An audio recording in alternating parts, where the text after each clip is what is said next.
Ladies and gentlemen, we're going to be taking the mother-daughters dance now. Please, let's give them just these few moments.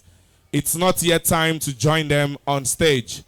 It's supposed to be a special moment for each mother and their daughters.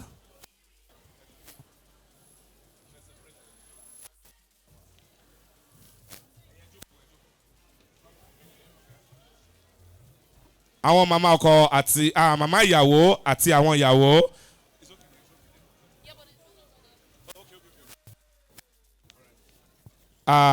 Ẹ jẹ́ kí àwọn ìyàwó ẹ kọjú sáwọn mama yín. Please face your mothers.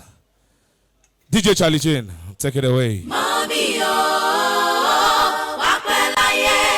Mommy, wá jẹ́ wọn mọ́. Ẹni bá ní kò ní rí bẹ́ẹ̀ àfọlọ́jú. Àkànlá papò sẹ́nu ṣẹlá àkùtù ẹ̀.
Thank you.